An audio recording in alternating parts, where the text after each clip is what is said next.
سلامونه د نن خبره نننی بحث ستړي مشي په مسکو کې د افغانستان په اړه د روسیې، پاکستان، چین او د امریکا متحده ایالاتونو ګډه غونډه کې ټولو لورو لخوا د افغان بحران په سوله حل ټینګار شوی دی. بل ورته راپورونه وایي چې د چین په کوربتوب د اکتوبر په 28 او 29 جوړېدونکې د افغان سولې غونډه د نامعلومې مودې لپاره ځنډول شوې ده. په همدې حال کې ناټو وایي چې کلک هوډ لري چې افغانستان بیا له ترهګرۍ ځاله نه شي. د نن خبره په ننني بحث کې په دې غږیږو چې د مسکو غونډه څومره مهمه وه، کومه هوکړه چې شوې ده د افغانستان لپاره به یې پایله څه وي. په همدې حال کې د چین غونډه څومره مهمه وه، لغوه کېدل به یې د سولې پر خبرو، د سولې پر مسایلو باندې څه تاثیرات ولري او په ټوله کې بیا له افغانستان نه د نړیوالو د ملاتړ ښودل دا پخپله د سولې پروسې څه تاثیر لري او طالبانو د افغانستان ګاونډیانو د سیمې هېوادونو ته څه پیغام ورکوي. په بحث کې راسره دغه دوه ښاغلي مېلمانه دي. د ننګرهار د ولایتي شورا پخوانی منشي او د سیاسي مسایلو شنونکی ښاغلی ذبیح الله زمری صاحب او د سیاسي مسایلو شنونکی ښاغلی اسدالله لاروی صاحب. زه شکر الله پاڅون یم. تاسې دواړو ښاغلو ته ستړي بشم په خیر. ښاغلی زمری صاحب، لومړی هم که د مسکو په غونډه وغږېږو د روسیې، چین، پاکستان او امریکا دا ګډه غونډه چې په یو سوله حل باندې پای ته رسېږي څومره مهمه وه، یا د سولې پر مسله باندې به هغه مثبت تاثیرات څه وي، څه پیغام یې ولېږده یا نه؟ بسم الله الرحمن الرحیم. پاڅون صاحب، تاسو ته قدرمن استاد ته او ټولو تخنیکي همکارانو، درنو لیدونکو، د رادیو اورېدونکو ته سلام علیکم ورحمت الله وبرکاته وړاندې کوم. دې کې هیڅ شک نشته چې سوله یو ملي پروسه ده او د افغانانو ورته اړتیا ده او سوله د خدای په خیر راولي او ټول افغانان سترګې په لاره دي چې صلح راځي. هر هغه حرکت چې په داخل د هیواد کې وي که په بهر د هیواد کې وي چې د افغانستان د سولې د راوستو دپاره قدم ایښودل کېږي، افغانان د هغې پروسې ملاتړ کوي، خو په دې شرط چې هغه هیوادونه، هغه سازمانونه، هغه ګاونډیان او هغه د نړۍ لوی لوی قوتونه چې د صلح په راوستو کې سره راټولیږي دوی باید صداقت ولري او په صادقانه ډول باندې دوی وغواړي چې افغانستان ته صلح راتلی شي، صلح راشي او صلح څرنګه راځي چې دوی پکې صداقت ولري شونې دی او دوی چې هر یو پکې خپل ګټې محاسبه کوي نو د صلح راتګ هم ځنډنی کېږي، هم خنډ پکې واقع کېږي او هم د سولې راتګ ناشونی کېږي. دا په دې لحاظ باندې که موږ تاسې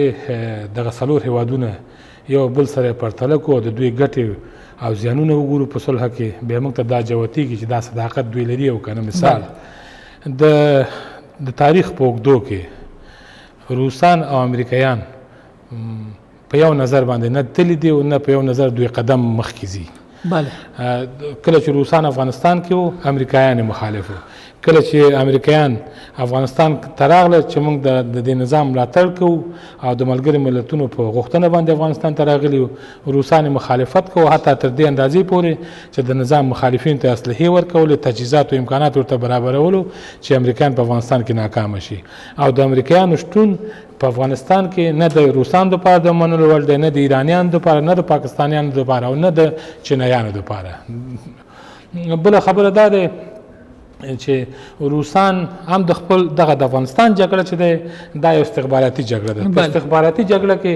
هر هیواد کوشش کوي چې خپل ګټې پکې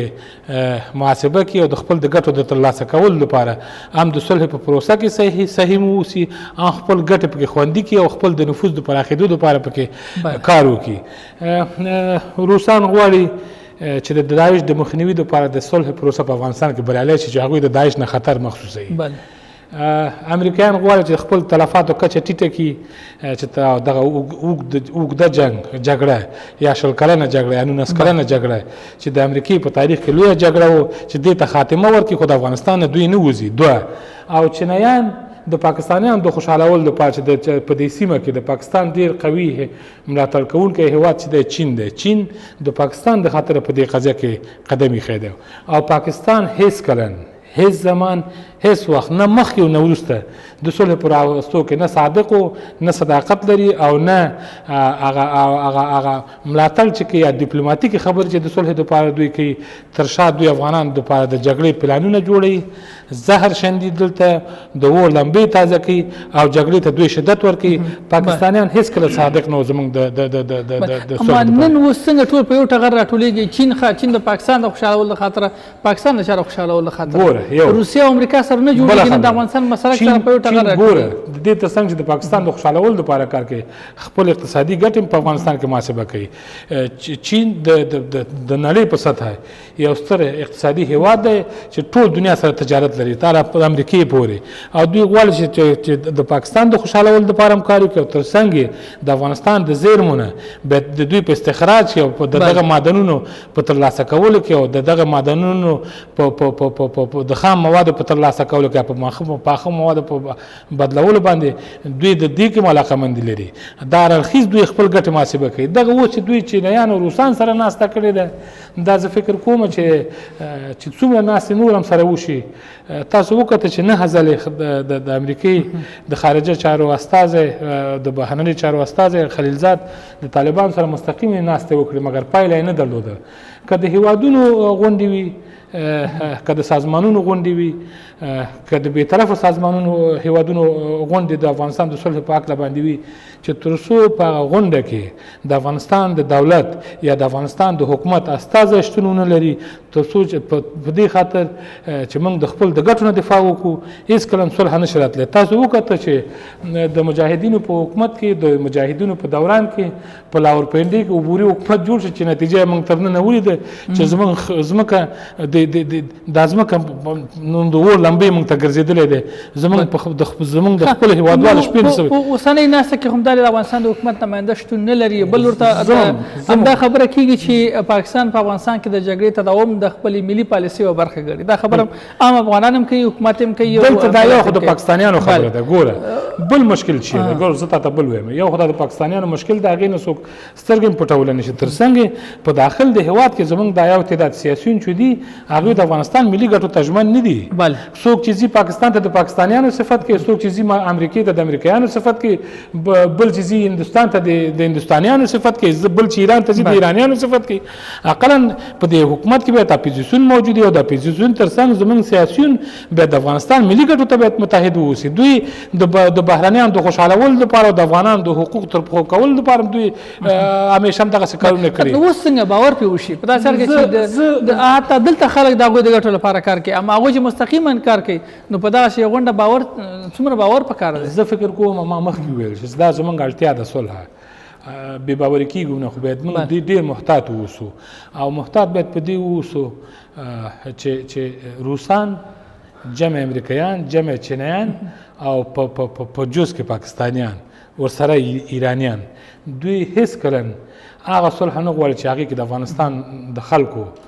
حقوق تامین شي سراسري صلح راشي سراسري اوربند وشي سراسري افغان وژنه ختمه شي په دې کې یو هم توافق نه لري امریکایان د خپل د ګټو دپاره کار کوي روسان د خپل د ګټو دپاره کار کوي چینایان د خپل د ګټو دپاره کار کوي ایرانیان هم همداسې او تر څنګ موږ چې وژل کېږو موږ چې ووژل شو یا موږ چې ووژل کېږو دې نه بعد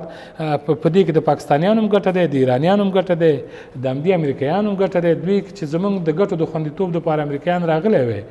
او دوی په صداقت سره یو غښتلی استراتیژي دوی درلودلی وی یو کامیابه پالیسي دوی درلودلی وی دا جنګ به نه دومره اوږدېده نه دومره افغانان تباه کېده بازدبرۍ خو دا تاسو د تېرې جمعې قضیه چې په د هسکې مینې په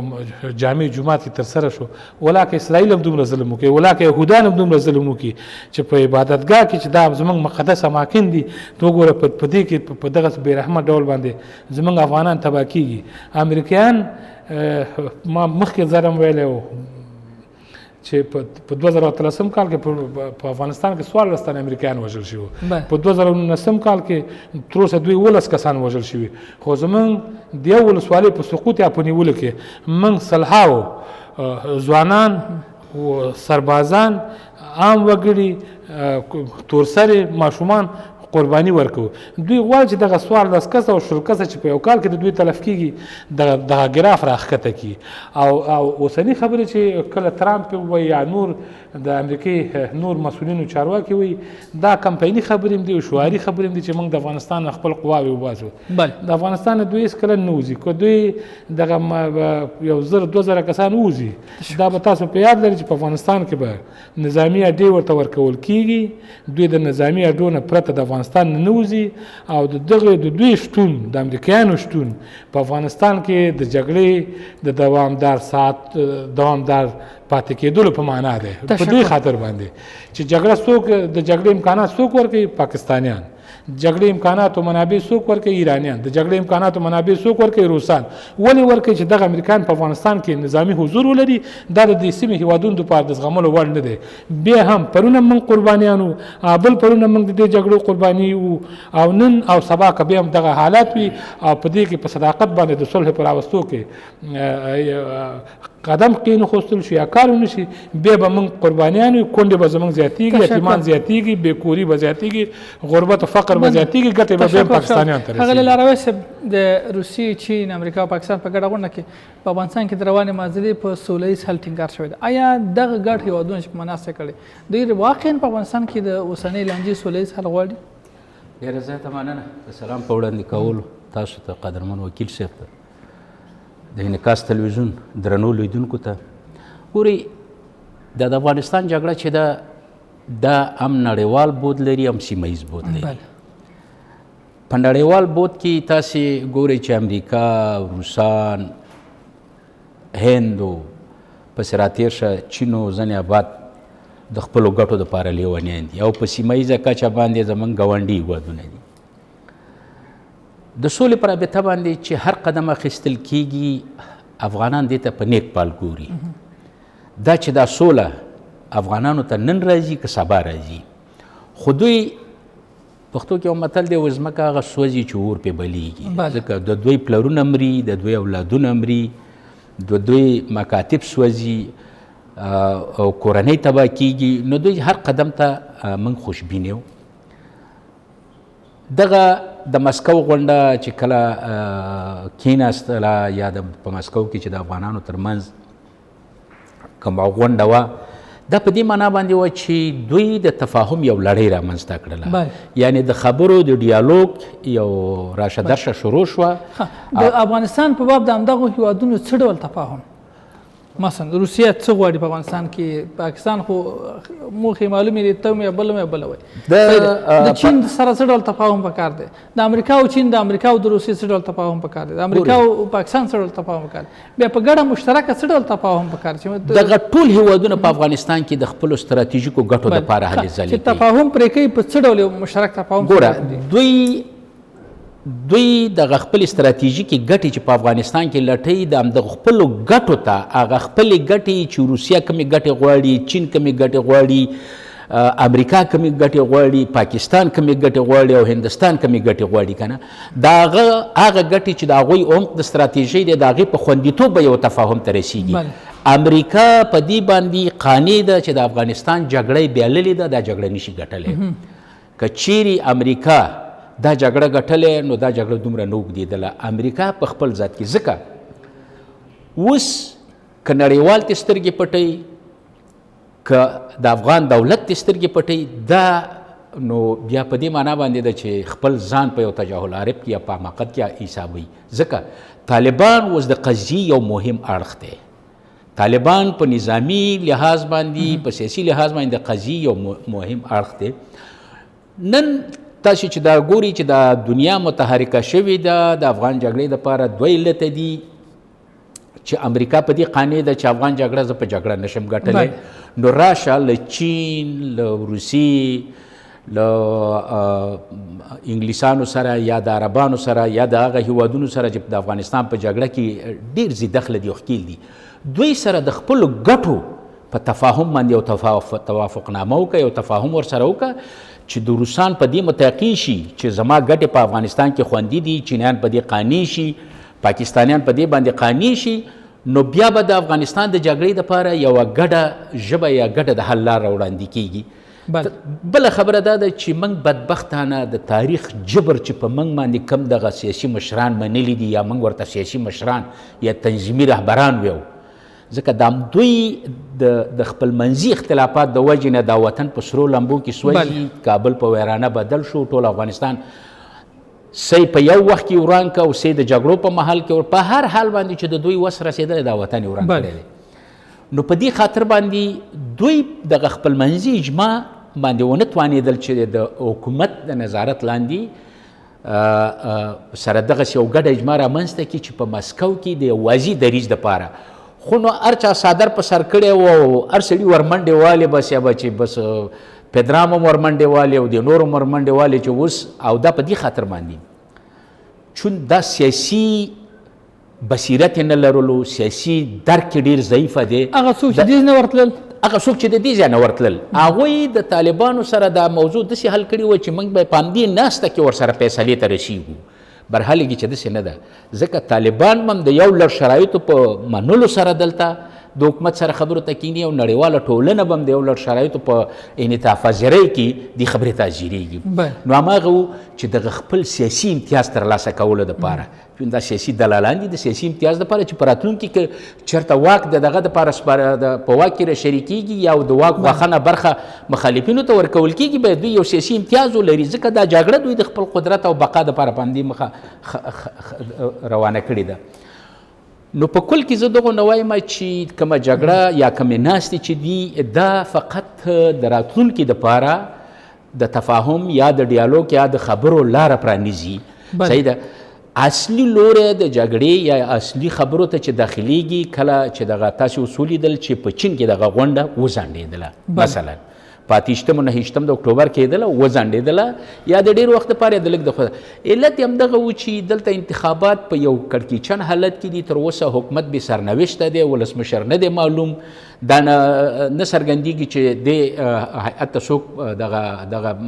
په اصطلاح مذاکراتو ته د کوم اړخ نه هیئت ولېږل شي.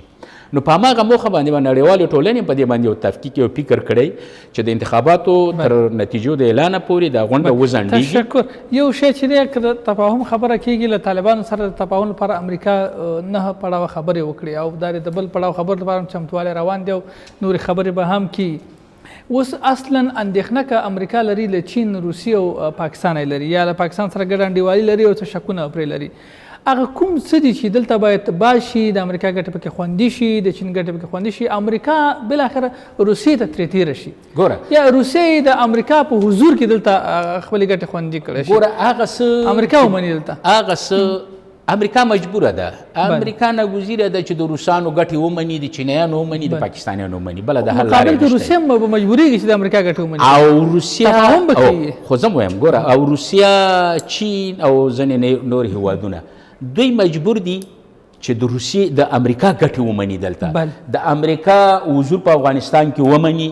د امریکا شتون په افغانستان کې ومني، په البته په شرایطو او معیارونو برابر. همدغه تعامل تر اوسه ول نه راتلو چې اوس راځي بالاخره 13 کاله جنګ کې دا خاوره سرور ګرځېږي، اوس راځي یو بل ګټو کې منلو ته سره کېږي. ګوره موږ یو خبره مخکې کړې وه چې کله د ثور د 1450 کال تحول رامنځته شو په افغانستان کې جګړه ونښتله. صحیح ده که نه؟ بیا دا جګړه چې په هر څومره وخت کې دوام پیدا کړلو، واک مسلسلا قیدېدلو او راورسېدلو شهید ډاکټر نجیب الله ته، کله چې نجیب الله ته واک وسپارل شو هغې د ملي مصالحې پروسه اعلان کړله. همدا سیاسي رهبرانو په هماغه وخت کې همدې خبرې ته نامده کېده، ویل چې روسان وځي دا موږ په هفتو کې نیسو، په سکندونو کې نیسو. تاسې ولیدل چې د روسانو د وتلو نه وروسته هغه 15 کاله مستقلانه دفاع وکړله، مستقلانه دفاع یې وکړله، دا خلک ونه تړون شولو. کله چې دا ماتې خوړله، ماتې هم په داسې شکل نه ده خوړلې، د بنسوان د سیاسي دسیسې ښکار شو دا سړی او خلا د قدرت رامنځته شوله. په هماغه وخت کې دوی دا وړاندیز کولو. اوس ولې دوی په یو چوکۍ باندې ناست دي؟ ولې دوی د علومي سره په یو دسترخوان باندې ډوډۍ خوري؟ خو همدغه مسله په راتلونکي کې هم روانه ده. همدغه مسله د دې سیاسي حزبونو، د چپی ګوندونو او د طالبانو تر مابین به دغه مسله روانه وي. فقط او فقط دلته یوازې د خپلو قدرتي تنظیمي ګټو، قدرتي ګټو او د هغه هېوادونو د ګټو دپاره چې دوی ورته جګړه کوي، د هغې د هدف دپاره دلته دا پروسه روانه ده. ګورئ تاسې وګورئ چې هغه وخت کې شهید ډاکټر نجیب الله بار بار دا خبره تکراروله چې تاسو راشئ خپل منځي اختلافات به سره د خبرو د لارې حل کړو، یو آزاد ریفرنډم انتخاباتو ته بلاو شو، هر چا چې وګټله نوشي جانې شه. صحیح ده که نه؟ ولې جناب حکمتیار دا خبره نه منله؟ هغې ویلې چې زه په سوک اخلم، زه په زور نیسم، زه په څلېرو ساعتو کې نیسم، په 2 ساعتو کې نیسم. بالاخره ودې لیده چې دا اوس د ولسمشر غني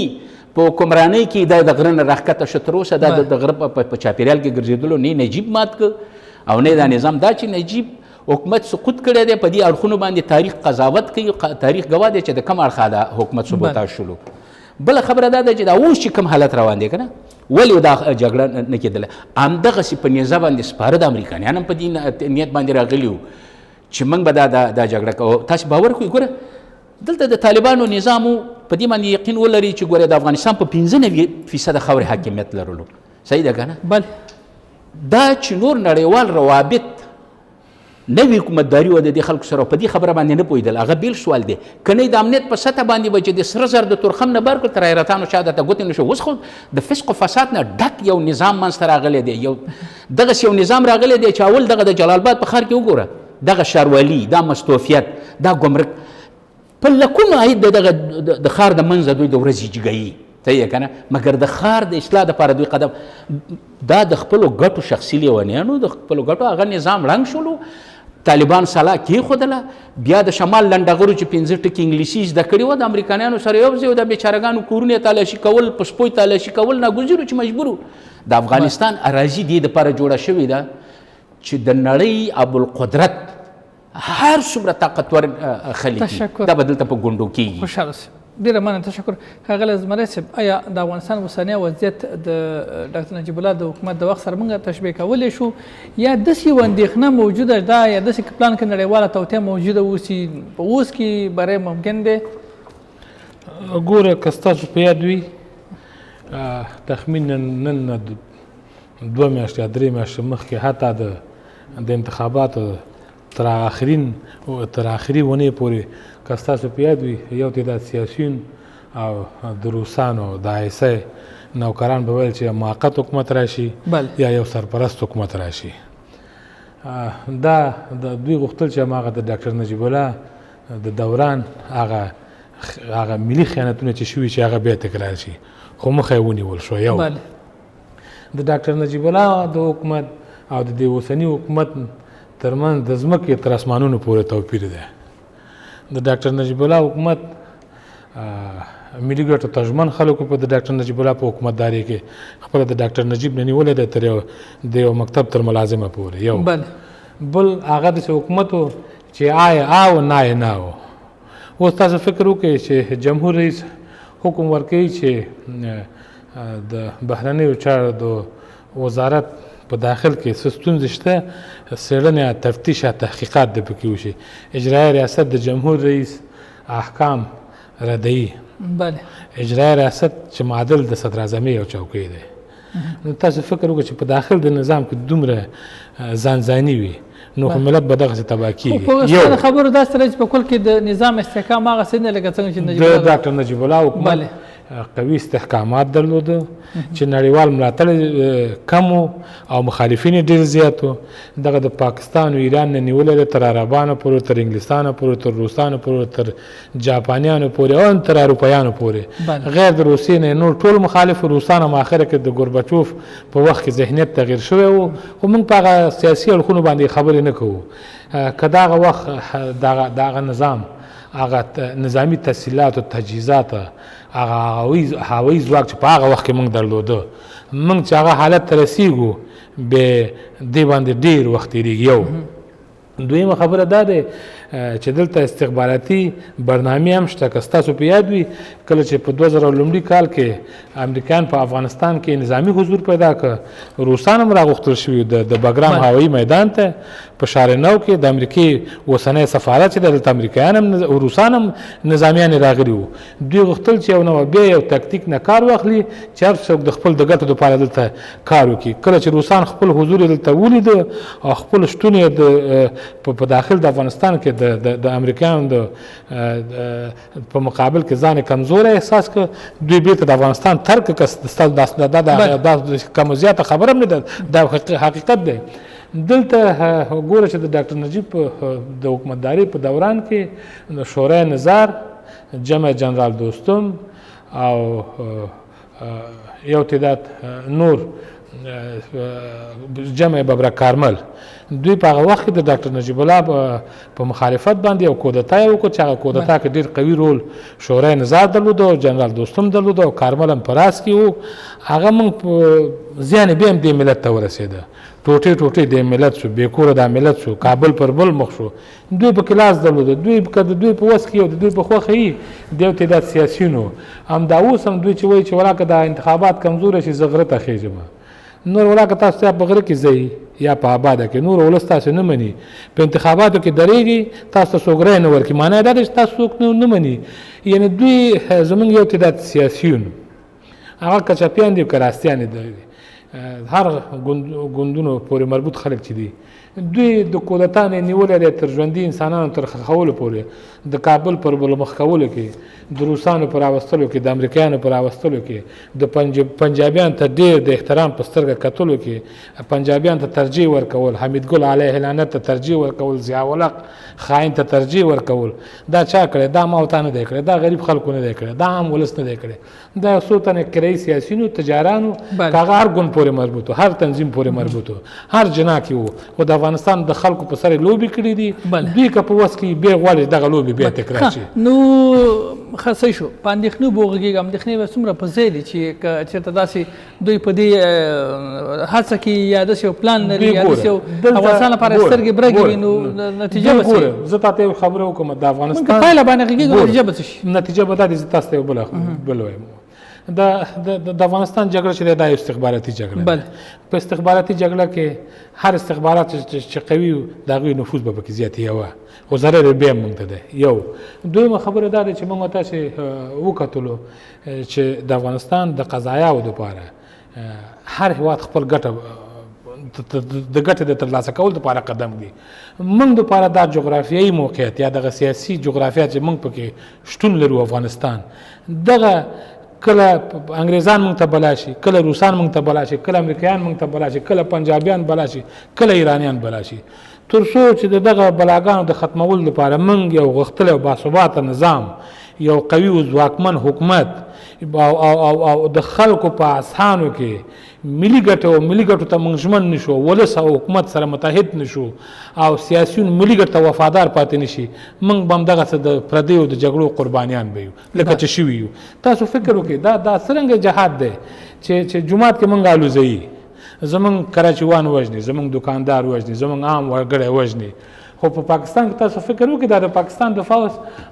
اکثره سربازان او مسؤلین منصوبین چې دي دا د ایریا د منډۍ د غیر مشروع پیدا شوي بچیان دي چې هغوی خپل نظام ته وفادار دي مګر من چې ځان ته افغانان هم وي خپل تاریخ هم یادو بیا د 5 روپو په مقابل کې څوک ځي د لینن مجسمې ته احترام کوي څوک ځي پوتین ته احترام کوي څوک ځي وروره خلیلزاد لاسونه مچې کوي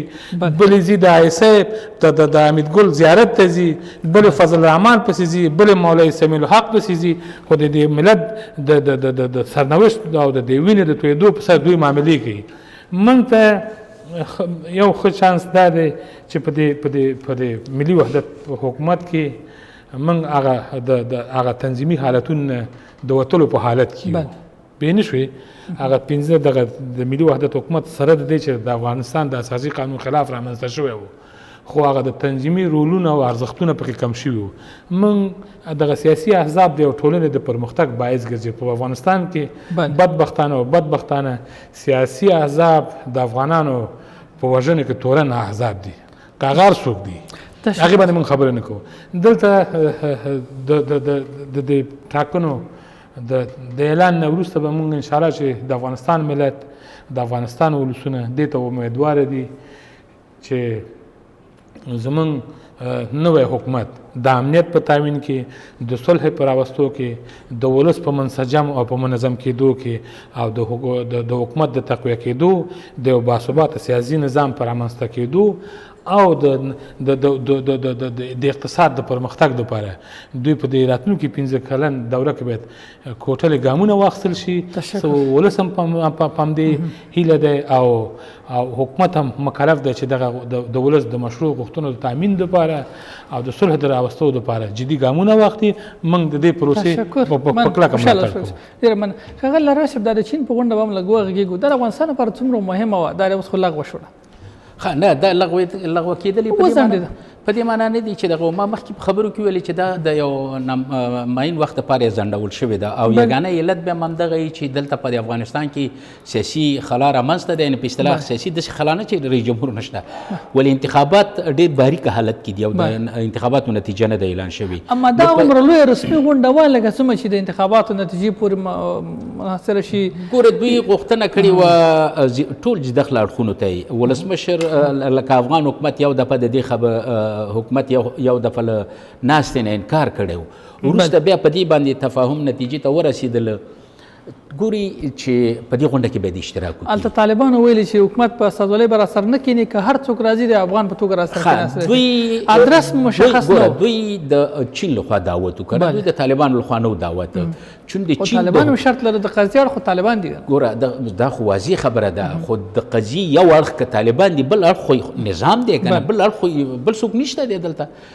نړیوال سره خو خپله د تفاهم ژبه مخې ته وړې ده، د امریکا سره خو یې 9 پړاوه خبرې وکړلې او هغې سره شرایط ایښي، ده به هغه ته خپل شرایط وړاندې کړي، هغه به ده ته وړاندې کړي او دواړه سره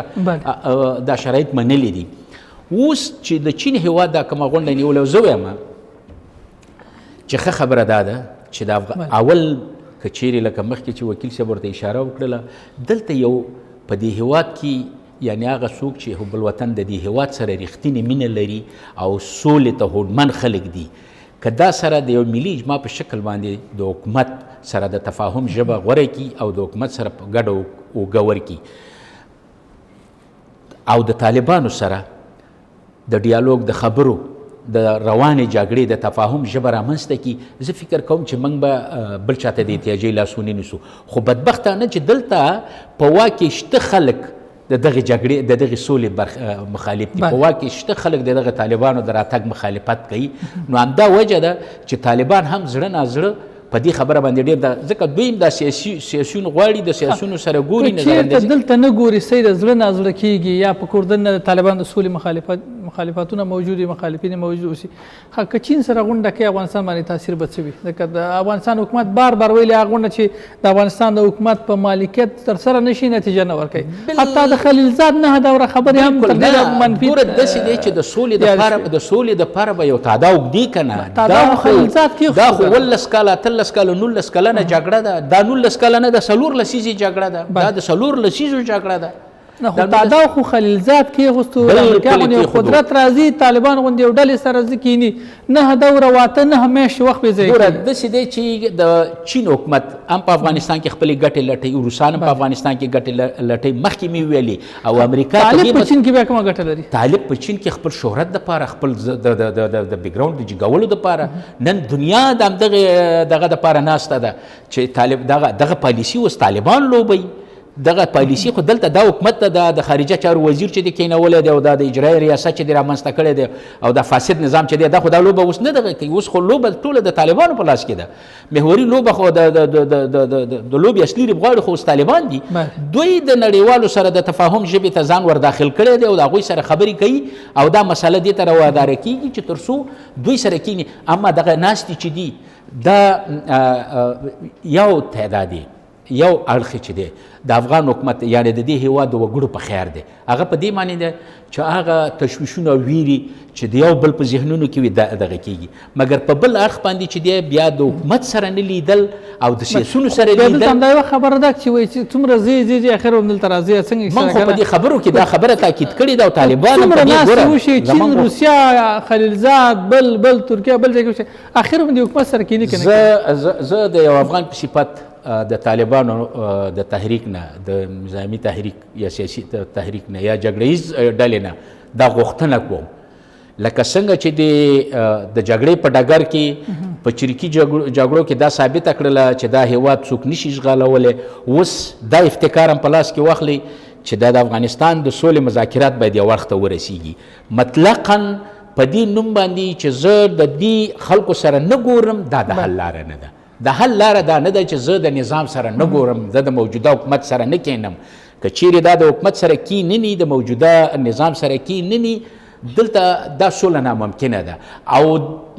د نظام نه مخواست دا دی چې د خپلو شخصي ګټو او موقف ته بس دی، بلډینګونه هم دومره بس دی، شخصي دارایان هم دومره بس دی، او اولادونه په خارج کې دي. دلته چې مري زما او ستا او دغه غریبو خلکو اولادونه دي چې د جګړې ښکار کېږي. دوی نه هم زموږ غوښتنه دا ده چې دغه جګړې ته نور د پای ټکی کېږدي، یو د حل لاره ورته پیدا کړي او کینی. پرته له څو محدودو کړیو نه تاسو وایئ چې ځینې کړۍ ځینې خلک شته په کل کې نظام نه غواړي سوله وشي؟ په نظام کې یو تعداد افراد، په نظام کې هغه افراد چې هغوی د واک د انحصار ګواښونه وسم کوي. د طالبانو پر راتګ سره هغوی کوم څه د لاسه ورکوي؟ طالبانو پر راتګ سره هغوی خپل سیاسي موقف د لاسه ورکوي. د هغوی هغه مسایل چې نن دنیاوال پیری، نن د افغانستان خلک ولس په دې خبره باندې یریږي چې که سبا ته دا انتخابات د ناکامۍ سره مخامخ کیږي، بیا به شمالي ټلواله وایي چې نه منم، او په دې غاړه نظام کې به د خلکو نړیوال وایي طالبان چې راځي لاسته راوړنې به راسره ساتي، منې به ټاکنې کول، د دیموکراسۍ مخ ته وړل، په افغانستان کې دیموکراتیک بنسټونه تقویه کول او ساتل، دا د لاسته راوړنو په توګه یادېږي. طالب که راځي دا منې بیا به راځي. هغه څوک چې ویره لري په ټاکنو کې طالب هم کاندیدي کې، هغه هم کاندیدي. ګوره زه به تا ته خبره وکړم، موږ دلته کومه لاسته راوړنه یوازې د بیان د ازادۍ نه غیر نور موږ هېڅ لاسته راوړنه نه لرو. که کومه لاسته راوړنه لرو څوک دی د بېلګې غوندې یوه لاسته راوړنه چې رسنیو کې بېخړه ته دغه پراخوالی پیدا کړ او دا زم تا ویمه خبرې کوم، او بل د دې نه غیر کومه لاسته راوړنه. اوس که ما دا د افغانستان یو اسلامي هېواد دی، صحیح ده که نه پاڅون صاحب؟ دا یو اسلامي هېواد دی، زما تاداو د اسلام د بنسټ نه کېښودل شوی دی. نو که چیرې د طالب غوښتنه دا یي، صحیح ده که نه، چې زما خور لور دی په ایجاب کې د زده کړو ته لاړ شي، زه خو سره مخالفت نه لرم. په دې وطن کې چې سوله راځي، خو ایجاب خو ما ته اسلام حکم کړی دی، زه دا باید ومنم. دا طالب حکم خو نه دی، دا د اسلام حکم دی. که هغه په دې وطن کې د اساسي قانون ټولو موادو ته په دقیق تطبیق غواړي، دا د دې قانون او د دې ولس غوښتنه هم ده. صحیح ده که نه؟ هغه څوک یې نه غواړي چې هغه پکې خپل سیاسي ګټې په خطر کې ویني، هغه پکې د خپل لنګوزر او بلډینګونه په خطر کې ویني. نن خو په دغه کې خو نور کم داسې لاسته راوړنه موږ نه لرو چې موږ ووایو چې دغه کم بنسټونه چې ړنګ شوي وو، تنظیمي جګړو ړنګ کړي وو، ټول مکمل سیستم یې ړنګ کړی او د نړیوالې ټولنې په مالي مرسته باندې په نسبي شکل باندې دا شیان را جوړ شولو چې معرف ته اوس خلک ځي. او دا طالبان پخواني طالبان هم نه دي، دا طالبان به ګورې اوس دا ټکنالوژي به مني، دغه د بیان ازادي به مني، او که دا بیان ازادۍ ته غاړه کېني، او دا نورې چې هغه وایي چې زه ایجاب غواړم او دا ورته وایي چې نه زما ښځې د بې ایجابه وګرځي، د خپل ښځه دې وله راوباسي چې بې ایجابه وګرځي. زه خپله ښځه او لور بې ایجابه نه پرېږدم، ایجاب ته تشکر مننه ښاغلی زمری صاحب. د لاروي صاحب خبر تاسو موافق یاست؟ زه سره لاروي صاحب خو زما استاد دی، ورته احترام لرم، خو د هغې خبرې سره زه موافق نه یم چې په دې 18 کلونو کې موږ ډېر څه لاسته راوړلي دي. په اوله قدمه کې اساسي قانون، د اساسي قانون تر څنګ د نظام د قواو تفکیک چې د افغانستان دولت د درې سیاسي دولت د درې قواو څخه جوړ دی، دا د اساسي قانون حکم دی. او تر څنګ موږ الحمدلله اوس یو با تجربه په وطن مین ځوانان په وسلوال پوځ کې لرو، په ملي پولیسو کې لرو، په ملي اردو کې لرو، په ملي امنیت په اداره کې لرو. یو وخت کې د طالبانو په وخت کې